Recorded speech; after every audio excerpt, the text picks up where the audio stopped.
Mi esposa y yo fuimos dueños de una casita frente al Mediterráneo, una de esas construcciones blancas que parecen absorber toda la luz del mundo, pero la vida nos empujó hacia el asfalto y las prisas de la ciudad.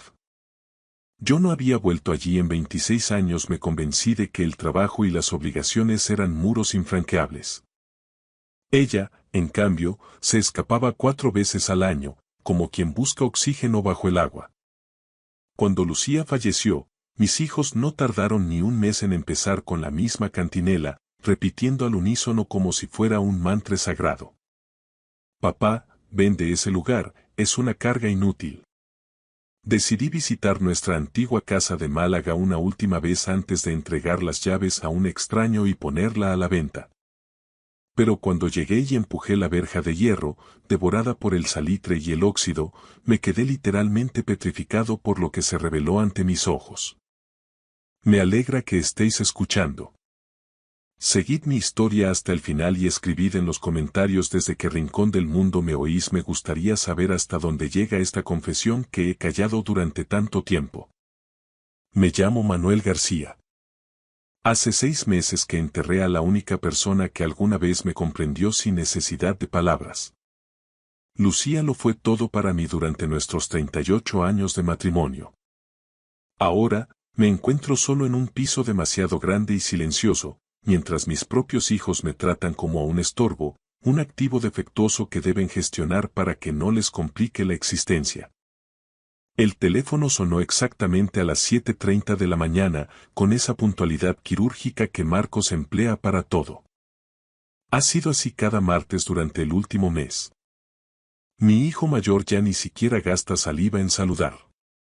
Papá, tenemos que volver a hablar de lo de la casa de la costa. No podemos dilatarlo más. En su voz detecté esos mismos matices de condescendencia que reservaba para sus clientes menos brillantes, esa paciencia impostada que oculta una profunda irritación. Estás tirando el dinero, papá. Mantener esa propiedad es un suicidio financiero a tu edad. Apreté con más fuerza la taza de café que Lucía me regaló la Navidad pasada, una pieza de cerámica sencilla con nuestra foto de boda impresa, ya un poco gastada por los lavados. Mis manos, que antes levantaban vigas en la obra, ya no eran tan firmes. No es dinero tirado, Marcos. Tu madre adoraba ese sitio. Era su refugio. Mamá ya no está, papá, soltó él, y las palabras me golpearon con la violencia de una bofetada física. Diana y yo lo hemos analizado con frialdad y creemos que es hora de que empieces a tomar decisiones pragmáticas sobre tu patrimonio. No puedes permitirte sentimentalismos caros. Diana, mi hija, es tan implacable como su hermano, aunque ella prefiere el ataque sutil.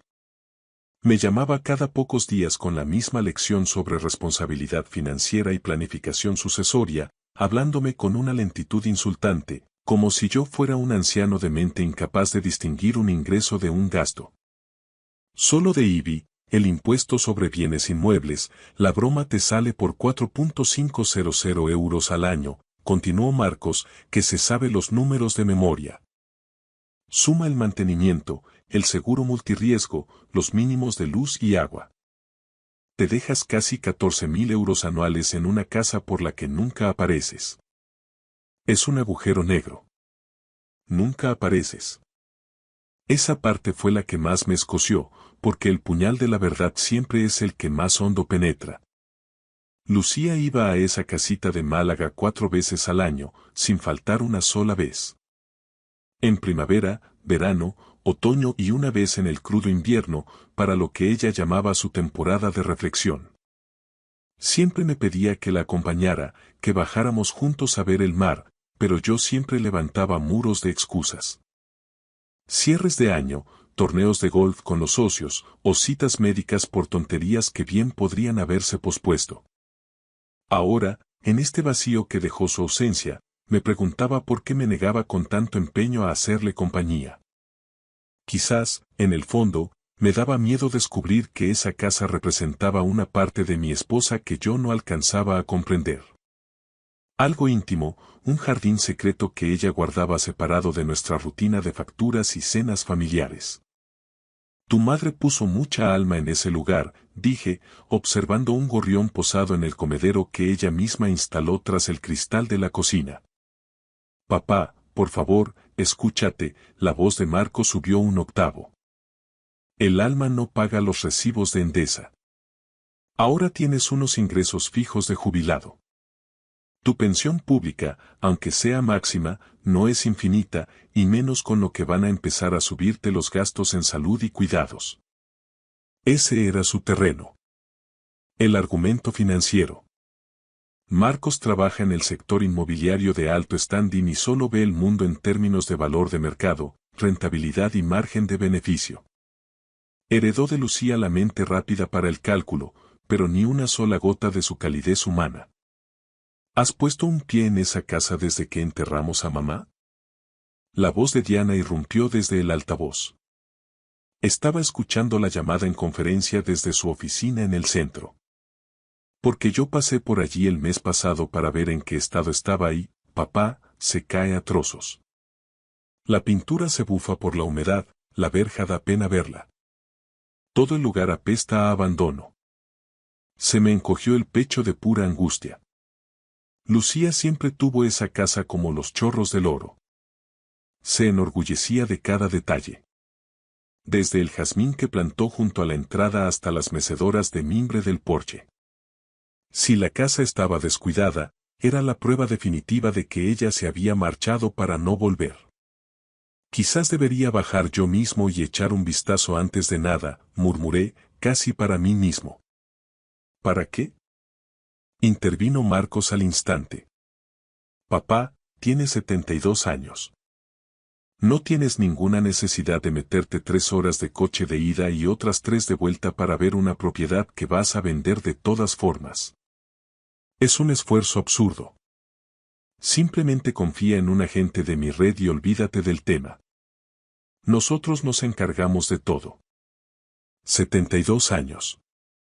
Lo dijo como si estuviera hablando de un resto arqueológico, como si debiera pedir permiso para moverme. Lucía se habría puesto furiosa de oírlos tratarme como a un niño chico. El mercado en esa zona está en máximos, añadió Diana. Esas parcelas se están vendiendo por 300.000 euros sin despeinarse. Es un capital importante, papá. Un dinero que te daría mucha tranquilidad para pagar una plaza en una residencia de primera, de esas con jardín y asistencia médica constante, cuando llegue el momento. Residencia. Llevaban meses soltando la palabra, como quien deja caer gotas de veneno en el café. Desde que Lucía se fue, parece que han decidido que el duelo me incapacita para vivir de forma independiente. No estoy preparado para que me encierren en una residencia, dije, intentando recuperar la firmeza de antaño. No se trata de encerrarte, respondió Marcos con ese tono melifluo y condescendiente, sino de ser previsores. Vender la casa de la costa te daría opciones, libertad de elección. ¿Opciones? Sonaba como si me estuvieran haciendo un favor, cuando yo sabía leer entre líneas. Querían liquidar el patrimonio y asegurar su herencia cuanto antes. No se me olvidaba cómo Marcos escaneaba la colección de joyas de su madre mientras aún estábamos de luto, ni cómo Diana se llevó la vajilla de la cartuja para que no se rompiera, cuando lo que quería era lucirla en su salón. Necesito tiempo para procesarlo, dije, sintiendo un cansancio infinito. Papá, has tenido 6 meses, la impaciencia de Diana era la misma que usaba con sus hijas adolescentes. ¿Cuánto tiempo más necesitas para ver lo evidente? ¿6 meses? ¿De verdad la tierra la cubría desde hacía tanto? Aún recordaba el calor de su mano enfriándose entre las mías en aquella habitación de hospital, mientras el pitido del monitor se convertía en una línea recta y eterna. Se sentía como si hubiera ocurrido ayer y, al mismo tiempo, como si hubiera pasado una eternidad de soledad. Cada mes que pasa es dinero que pierdes en mantenimiento, espetó Marcos. Y sinceramente, nos preocupa tu estado. El otro día no recordaba si habías pagado el recibo de la luz, pero te empeñas en mantener una finca que te cuesta 1.000 euros al mes. No tiene sentido. Aquello me dolió más que nada, porque había una verdad cruel en sus palabras. Mi mente estaba espesa, nublada. A veces olvidaba si había comido o me quedaba quieto en el pasillo sin recordar que iba a buscar. El duelo es una niebla que lo amortigua todo, incluso la lógica. Quizás tu hermano tenga razón, papá, dijo Diana, suavizando el tono. ¿Por qué no simplificas tu vida? Deshazte de los lastres y céntrate en cuidarte. Te lo mereces. Cuidarte. Qué forma tan aséptica de resumir el proceso de marchitarse solo, sin la mujer que fue mi brújula durante casi 40 años. Lo pensaré, repetí por enésima vez. Sabía que esa respuesta solo me daría una tregua temporal. Al colgar, el silencio de la cocina se me echó encima. Todo seguía allí. Sus gafas de lectura sobre el mantel, el periódico atrasado, su taza en el escurridor. Tal como ella la dejó la mañana que ingresó para no volver. Tal vez mis hijos tuvieran razón. Tal vez aferrarme a esa casa del sur era solo una forma desesperada de no dejar ir el último fragmento de un mundo que ya no existía. Era hora de cerrar el capítulo de Lucía, incluso de esa parte de su vida que yo nunca me molesté en conocer. Pasaron 3 semanas de asedio telefónico y visitas de Diana donde, con la excusa de traerme comida, señalaba cada desconchón de mi propio piso. Finalmente, me rendí. Llamé a Marcos. Está bien, lo haré, dije con la voz hueca. Venderé la casa de Málaga. El alivio en la voz de Marcos fue tan instantáneo que me resultó casi insultante. Es genial, papá. De verdad, es la decisión más sensata que has tomado en meses. No te preocupes por nada, yo mismo puedo hablar con una API, agente de la propiedad inmobiliaria, que conozco en la Costa del Sol. Es una mujer muy eficiente, se encarga de todo, hasta de los trámites de plusvalía y notaría.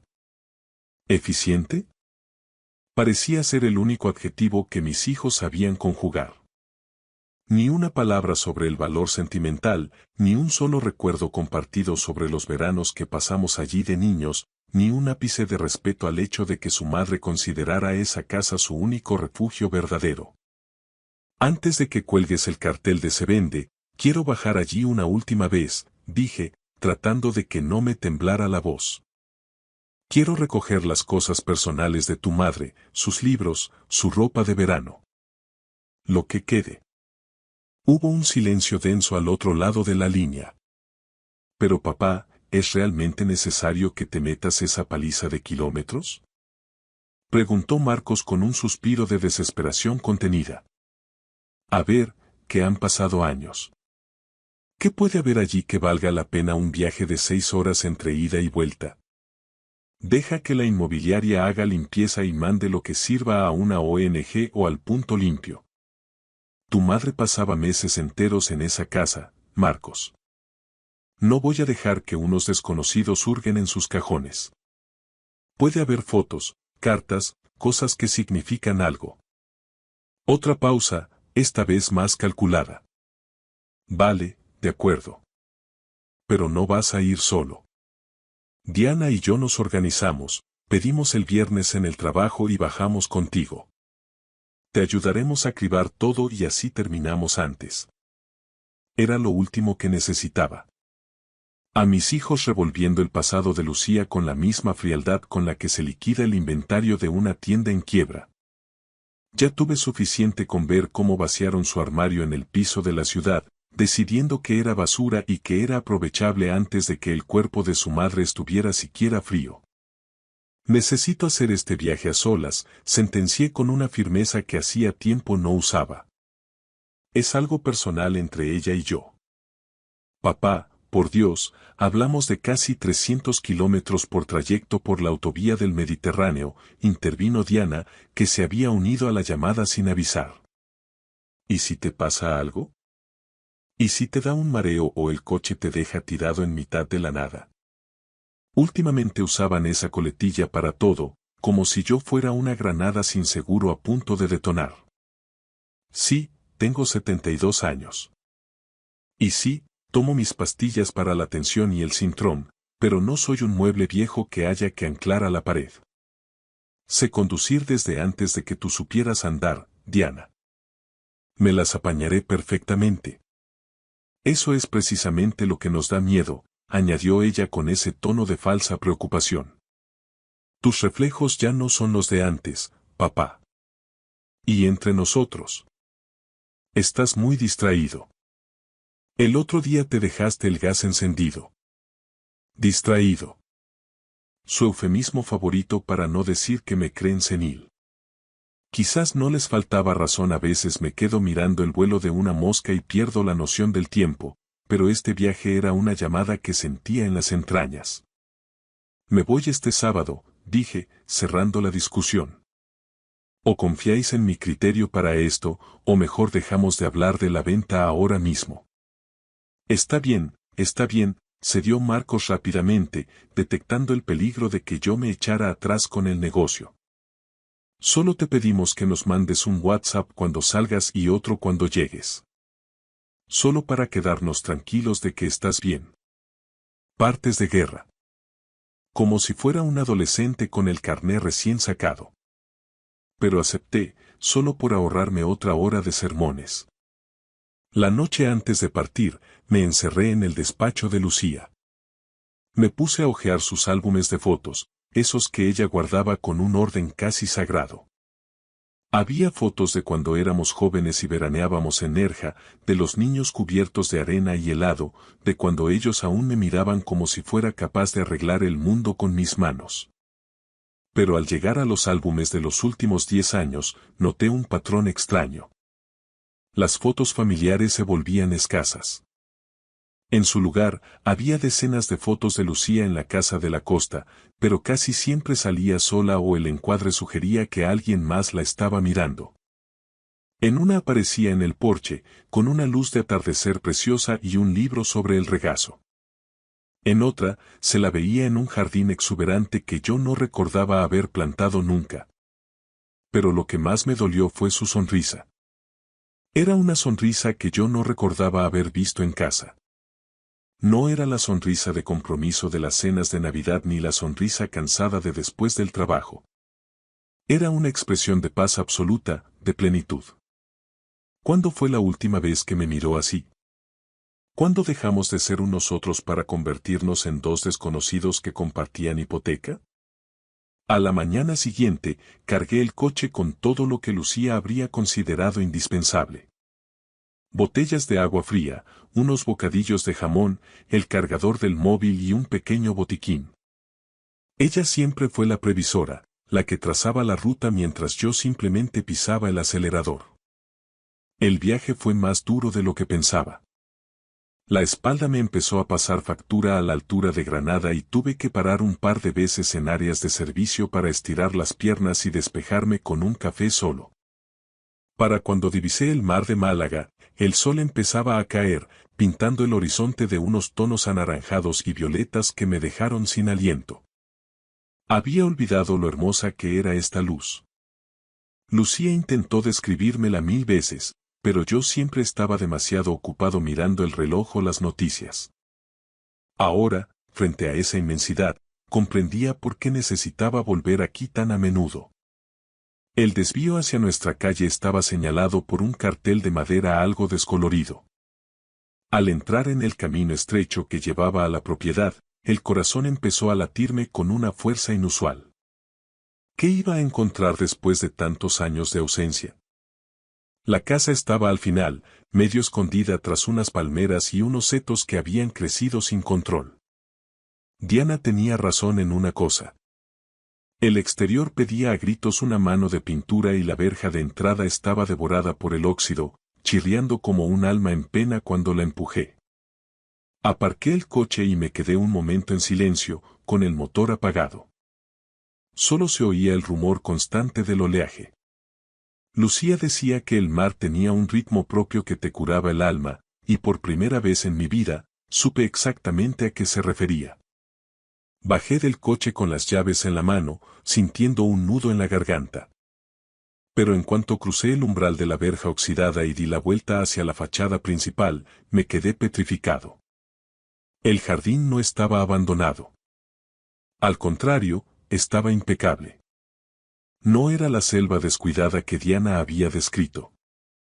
Alguien había plantado geranios de colores vibrantes en macetas de barro cocido. El césped estaba perfectamente segado y los tablones de madera del porche, que yo recordaba podridos, habían sido sustituidos y barnizados recientemente. Aquí vive alguien, susurré, sintiendo una mezcla de miedo y rabia. Mi primer pensamiento fue que teníamos ocupas. En España es un problema real y constante, gente que aprovecha la ausencia de los dueños para instalarse. Pero algo no cuadraba. Los ocupas no suelen cuidar el jardín con tanto esmero ni cuelgan atrapasueños de colores en el porche. Reconocí ese atrapasueños. Lucía lo compró en un mercadillo de artesanía hace un par de años. Recuerdo que me quejé de que era un trasto innecesario y ella se limitó a sonreír con esa paciencia suya tan eterna. De repente, tras la casa, oí una risa infantil. Luego, una voz de mujer hablando en un español dulce, con un marcado acento andaluz. Cuidado, Carlos, no te acerques tanto al agua con los zapatos limpios. Subí los escalones del porche muy despacio, con el pulso a 1000. La puerta principal estaba pintada de un amarillo canario, el color favorito de mi mujer. A través del cristal de la ventana, vi muebles que conocía bien, la vieja cómoda de su madre, las sillas de mimbre, mezclados con objetos nuevos. Juguetes de plástico, una mochila escolar, mantas de colores sobre el sofá. Antes de que pudiera siquiera llamar a la puerta, el pomo giró. En el umbral apareció una mujer de unos 50 años. Era bajita, con el pelo recogido en un moño informal y un delantal puesto sobre un vestido sencillo. Tenía un trapo de cocina en la mano y una expresión de serenidad que se evaporó en el acto al verme. Se quedó pálida, mirándome como si hubiera visto a un fantasma. «¿Señor Manuel?», preguntó con un hilo de voz, mientras el trapo de cocina caía al suelo. Al verme allí plantado, la mujer se puso lívida. «¿Señor Manuel?», pronunció en un susurro que apenas lograba romper el silencio del porche. Sabía mi nombre. Esa mujer, que evidentemente llevaba tiempo haciendo su vida en mi casa, sabía perfectamente quién era yo. Sentí una punzada de desconcierto que me recorrió la espalda.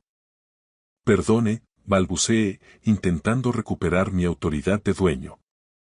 «Creo que ha habido un error grave. Esta es mi propiedad. Mi mujer y yo somos los titulares de esta casa desde hace décadas». Los ojos de la mujer se anegaron en lágrimas al instante. Se llevó el paño de cocina a los labios, como queriendo ahogar un sollozo. «La señora Lucía», susurró con una pena tan honda que me dejó desarmado. Ella era nuestra vida. Mi mujer falleció hace 6 meses, dije, tratando de mantener la voz firme mientras mi cabeza era un hervidero de preguntas. ¿Cómo conocía esta mujer a Lucía? ¿Y por qué lloraba su ausencia como si fuera su propia sangre? «Por favor», dijo la mujer, haciéndose a un lado y franqueándome la entrada con un gesto humilde. «Pase, por favor. Se lo explicaré todo. Me llamo María González». Vacilé un segundo, sintiendo que estaba a punto de cruzar una frontera sin retorno, y entré en el salón. No era el salón que yo recordaba de mis breves visitas hace lustros. Los muebles estaban dispuestos de otra forma, aprovechando mejor la luz del sur. Por todas partes había vida.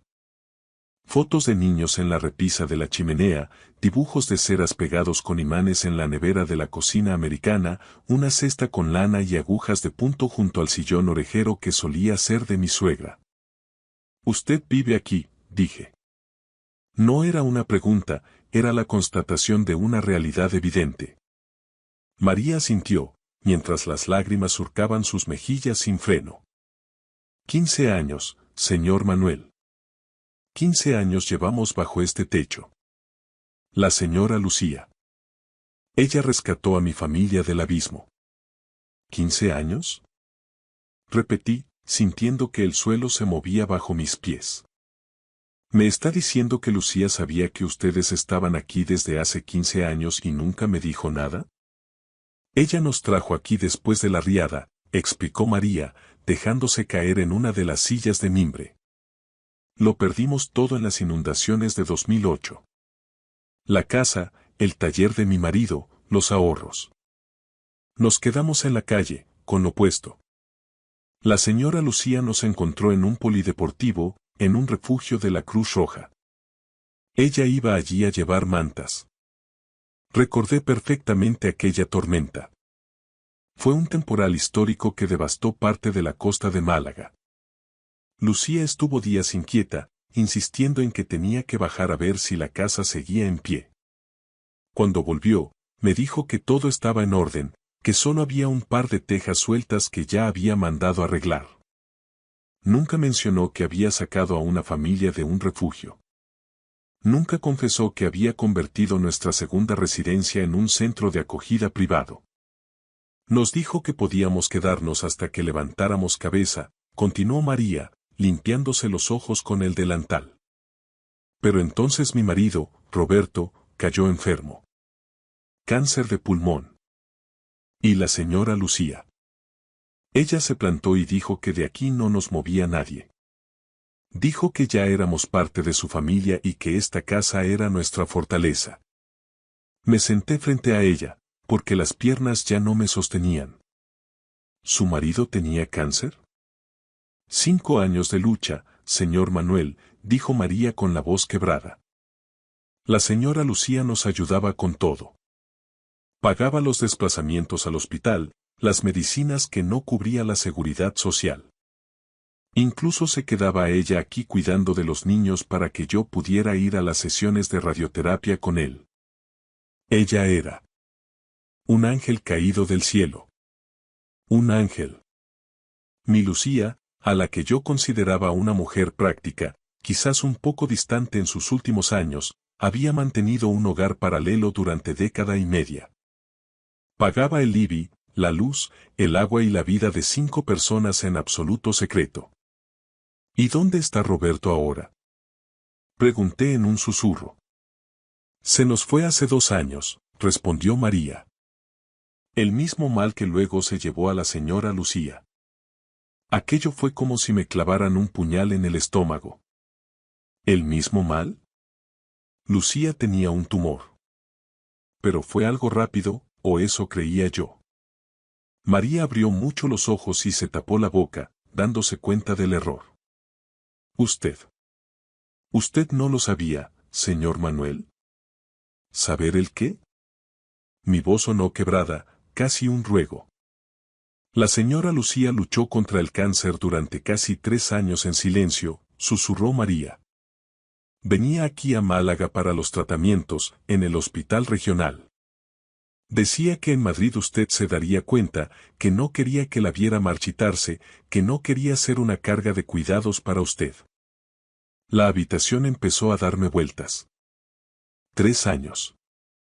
3 años en los que yo pensaba que ella venía a la costa a leer y a pasear por la orilla, mientras en realidad estaba recibiendo quimioterapia, cuidada por esta mujer y su familia. Los viajes. Dije asimilando la verdad. Por eso venía cada 3 meses. María sintió con tristeza. Venía para las analíticas y los ciclos. Se quedaba aquí con nosotros, en la habitación del fondo, y nosotros la cuidábamos como ella nos cuidó a nosotros. Era la abuela que mis hijos nunca tuvieron. Hijos. Volví a mirar la estancia. Ahora lo veía todo con una claridad dolorosa. Los zapatos de colegio junto a la puerta, la mochila de la Universidad de Málaga, UMA, sobre el aparador, los mandos de la Play en la mesita. ¿Cuántos hijos tiene, María? 3, sonrió ella con una mezcla de orgullo y pena. Miguel ya tiene 22 y trabaja en el puerto de Málaga. Sofía tiene 18 y ha empezado este año derecho. Y el pequeño, Carlos, tiene 15. Ese niño, Carlos, no había conocido otro hogar en su vida que no fuera este. Había crecido entre estas paredes blancas que mis hijos querían demoler para hacer pisos de lujo. Pero el dinero. Balbuceé. El mantenimiento, los impuestos, la comida de todos. Lucía no tenía una fortuna personal tan grande. María vaciló antes de contestar. Tenía un trabajo aquí, señor Manuel. Trabajaba por las mañanas en una galería de arte del Soho, en el centro. Decía que ese sueldo era su dinero de libertad. Todo lo que ganaba allí iba directo a esta casa, para que nosotros no pasáramos hambre y para que a la casa no le faltara un detalle. Mi mujer trabajaba. A sus 60 y muchos años, mientras yo jugaba al golf, ella vendía cuadros en una galería para mantener a una familia que yo ni siquiera sabía que existía. Señor Manuel, dijo María con cautela, rompiendo mi silencio, sus hijos. Ellos ya vinieron por aquí. Me quedé helado. ¿Marcos y Diana han estado en esta casa? Vinieron hace un mes, asintió ella, bajando la mirada. Nos dijeron que teníamos que desalojar en 30 días. Dijeron que usted iba a vender la casa y que nosotros éramos unos aprovechados, que estábamos robando el patrimonio de su familia. El señorito Marcos fue muy duro. Nos amenazó con llamar a la policía si no nos íbamos por las buenas. La señorita Diana no gritó tanto, pero nos dijo que nos fuéramos antes de que usted se enterara de este lío, para no darle un disgusto que no podría soportar. La rabia me prendió en el pecho como un reguero de pólvora. Mis hijos lo sabían. Sabían lo de María, sabían lo de la enfermedad de su madre, sabían el propósito real de esta casa. Y aún así, se sentaron a mi mesa cada martes a hablarme de eficiencia financiera y residencias de ancianos, ocultándome la verdadera naturaleza de la mujer con la que estuve casado media vida. Querían echar a una viuda y a 3 huérfanos a la calle con tal de llevarse su parte del botín. ¿Y qué les dijo usted? Pregunté, sintiendo que mi mundo se desmoronaba. Que no nos iríamos hasta hablar con usted, respondió María con dignidad. Se lo debíamos a ella.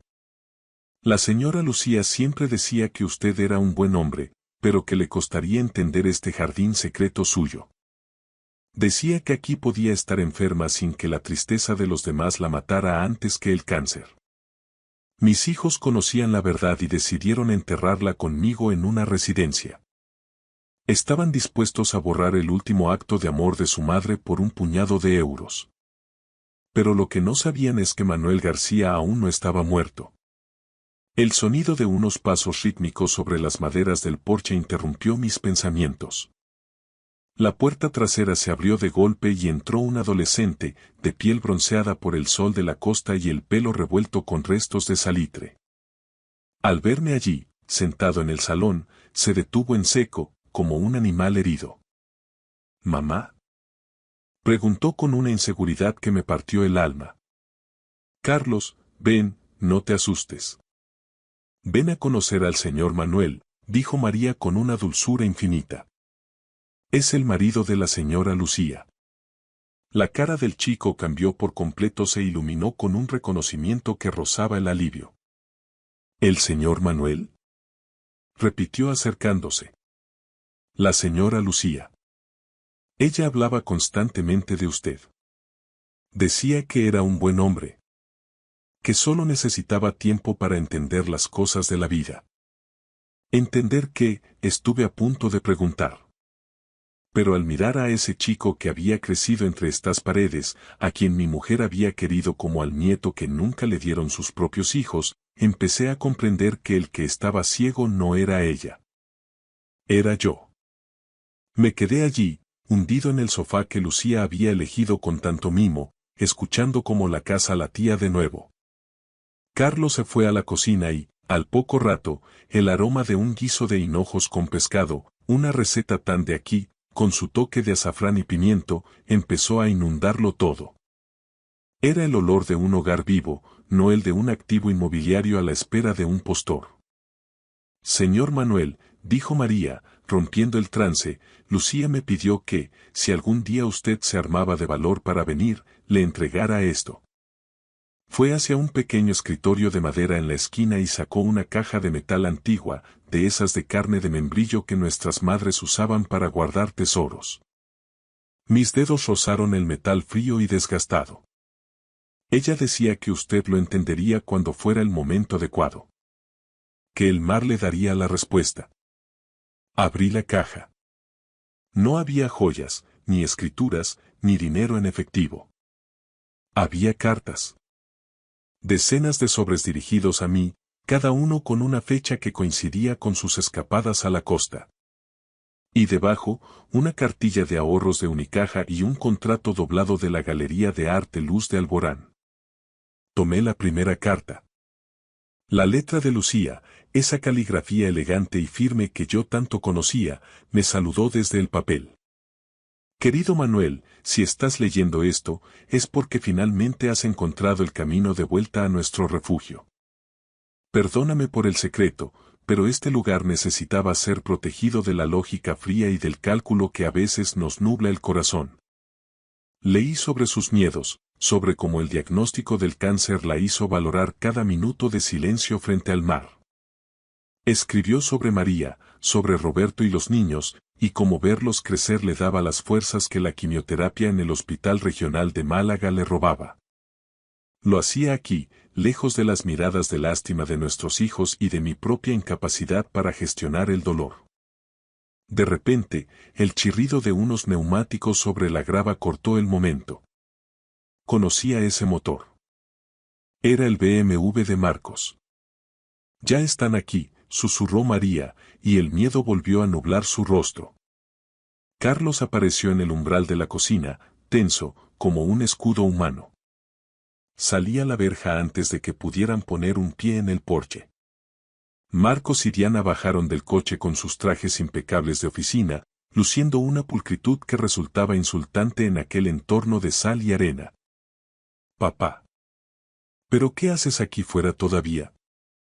Exclamó Diana, acercándose con paso rápido. Te hemos llamado 1000 veces. Como no cogías el teléfono, pensábamos que te había salido de la carretera. Estoy bien, Diana. Solo estaba conociendo a los inquilinos de vuestra madre, dije, plantándome frente a ellos.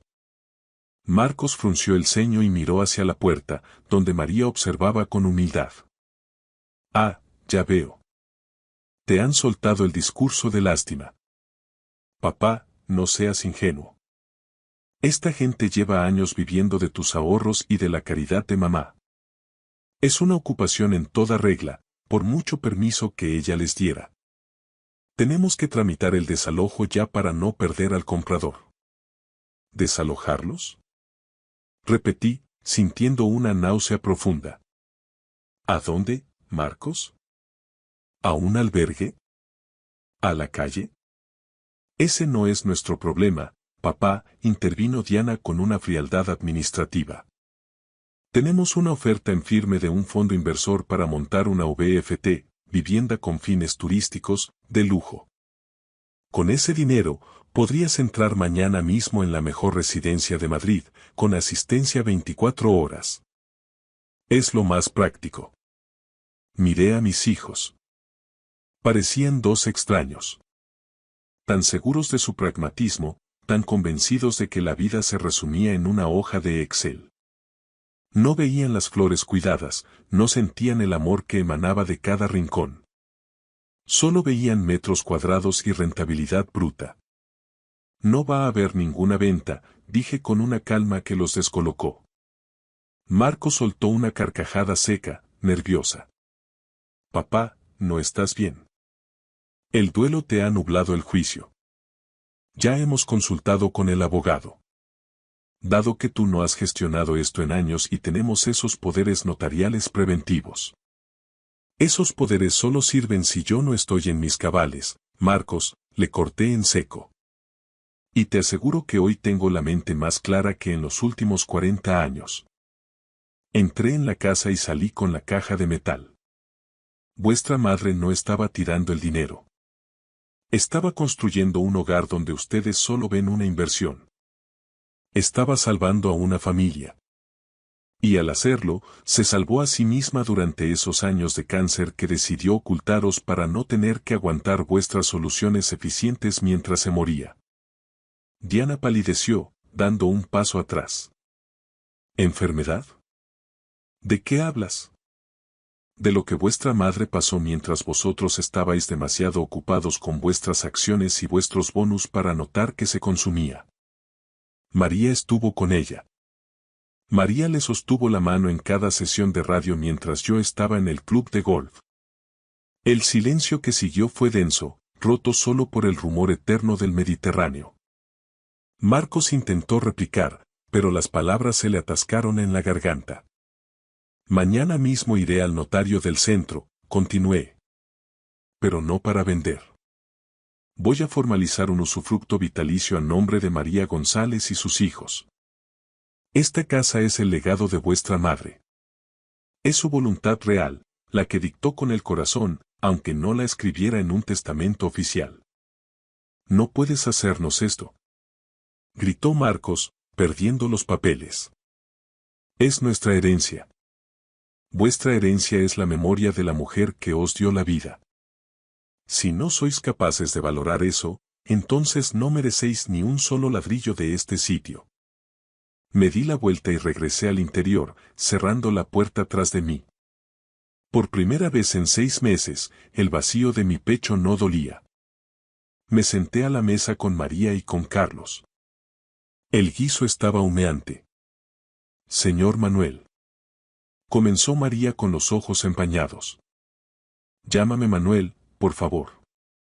Y dime, ¿queda un plato de sobra para un viejo que acaba de recordar lo que significa tener una familia de verdad?